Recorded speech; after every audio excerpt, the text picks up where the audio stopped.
December నెల 2024లో మా గృహం పోవడం జరిగింది.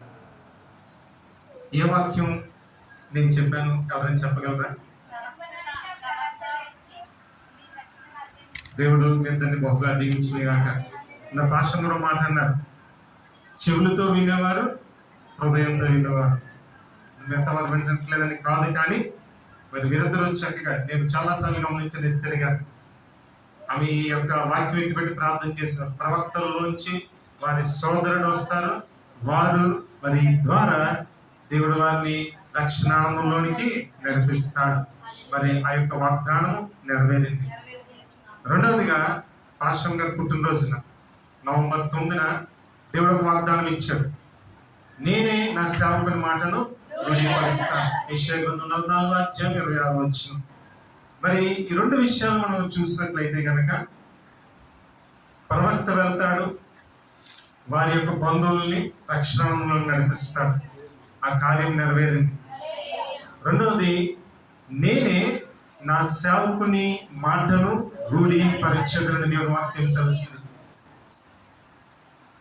సత్య సాయిబాబు గారు నీటి బాప్తిసం పొందుకోవడానికి జరిగిన ముందు పరిణామాలు ఏమిటంటే, మా ఆంటీ అంటే రత్నశ్రీ గారు ఇంటి దగ్గర ఉండి శుక్రవారం లైవ్ ఆలకిస్తున్నారు. లైవ్ ఆలకిస్తున్నప్పుడు పాస్టర్ గారు మరి లైవ్ లో తెలియచేశారు, రత్నశ్రీ గారు, దేవుడు మీ వేదన విని ఉన్నాడు, తప్పకుండా దేవుడు కార్యము చేస్తాడని పాస్టర్ గారు ఎక్కడుండి మందిరం నుండి చెప్పడం జరిగింది. ఆమె ఇంటి దగ్గర ఉండి వేదన పడుతున్నప్పుడు పరిశుద్ధాత్ముడు ద్వారా మరి ఆ యొక్క కార్యాన్ని పాస్టర్ గారి ద్వారా దేవుడు బయలుపరిచాడు. ప్రస్తుత కోడికలు తర్వాత ఒక ఆదివారం 19వ తారీఖు జనవరి నెల 2025వ సంవత్సరం మరి ఆ బిడ్డ మరి పాస్టర్ గారు చెప్పిన దాన్ని బట్టి ఎంతగానో కన్నీరుగా ఉంది. ఆ యొక్క కన్నీరు పర్యంతం ఇక్కడికి వచ్చినప్పుడు పాస్టర్ గారు తెలియజేశారు, దేవుడు మీ యొక్క కుటుంబంలో రక్షణ ఆనందమును కలుగొచ్చేబోతున్నాడని.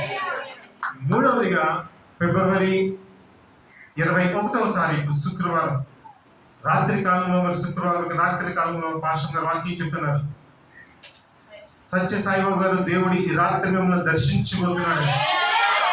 అయితే 22వ తారీఖున అంటే ఫిబ్రవరి 22వ తారీఖున మరి మాంకులు గారు ఆంటీకి, అదే వారి భార్య గారికి చెప్పడం జరిగింది, నేను నీటి బాప్తిసం పొందుకున్నాను.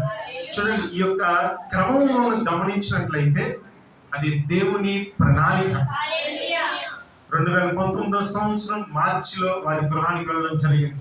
2019వ సంవత్సరం జూన్ నుంచి మరి మందిరానికి రావడం జరుగుతుంది. వారు ఈ మందిరాన్ని ఎంతగానో ప్రేమిస్తున్నారు. మేము బంధువులైనప్పటికీ కేవలము దేవుని నామాన్ని బట్టి ఇక్కడికి వస్తున్నారు తప్ప బంధువుల వల్ల కాదు. ఎందుకంటే రక్త సంబంధికులు ఒక్కసారి ఒక్కొక్క రీతిగా ఉంటారు, కానీ దేవుని ప్రేమ కలిగిన వారు ఇప్పుడు వాళ్ళ కాలం ఒకలా ఉంటారు.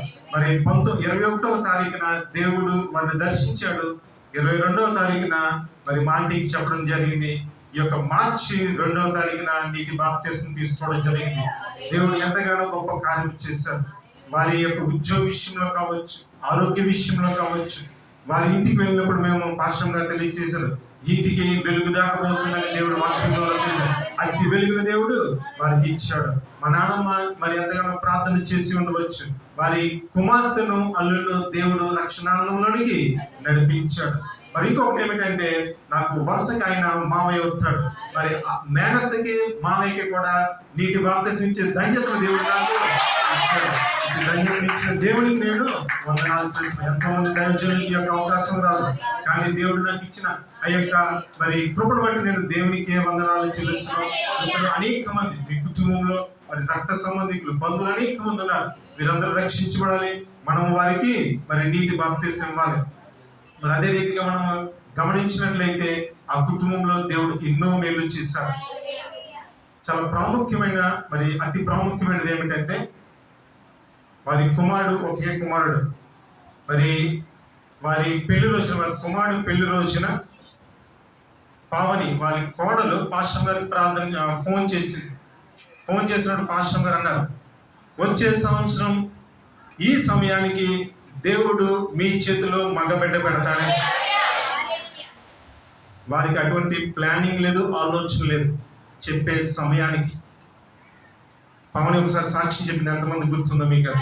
అయితే దేవుడు తన సేవకుని మాటను రూఢీపరిచి సంవత్సరానికి మరి చక్కని మగబిడ్డనిచ్చాడు.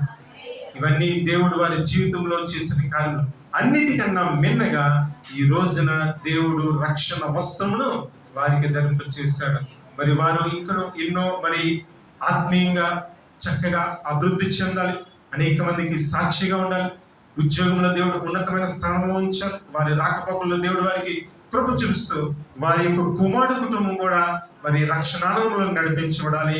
ఎన్ని విషయం నిమిత్తం మీరు ఏడుదల ప్రాంతంలో జ్ఞాపకం చేసుకుని మరి వారు ఇప్పుడు వచ్చినట్లయితే పేరు పెట్టడం జరుగుతుంది. మరి నేను చెప్పినది కాదు కానీ మరి రత్నశ్రీ గారు మీకు 2 మాటలు. నేను మా ఆంటీ చాలా తక్కువ మాట్లాడతాం. మీరు ఎప్పుడైనా గమనించడం లేదు, పాస్టర్ గారు టేప్ రికార్డులు అలా ఆన్ చేసినట్టు అలా వెళ్ళిపోతుంది. నేను చాలా తక్కువ మాట్లాడతాను. మా నాన్నగారు అంటారు, అమ్మ ఎదురైనా ఇంకో బాగుందంటే ఇంకెక్కువ మాట్లాడు. మా ఆంటీ కూడా అంతే, 2 మొక్కలు చెప్తుంది, ఎక్కువ సమయం తీసుకోదు. మరి మా ఆంటీ మా అంకులు ఎదురు వస్తే ఒక చిన్న సాక్ష్యం మరి వారు తెలియజేస్తారు. వీడియో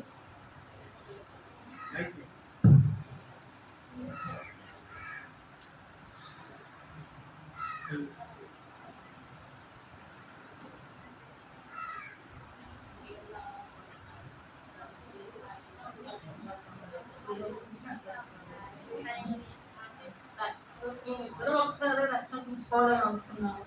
ఇంకా ముందు రావట్లేదు, నేను తీసుకున్నాను.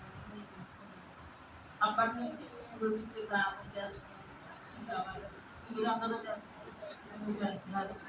ఇప్పటికి రక్షణ చెప్పాను కదా ఎక్కువ మాట్లాడదని నాకులాగా. మరి దేవుడు మన జీవితంలో చేసిన మేలు బట్టి మరి దేవుని వందనాలు.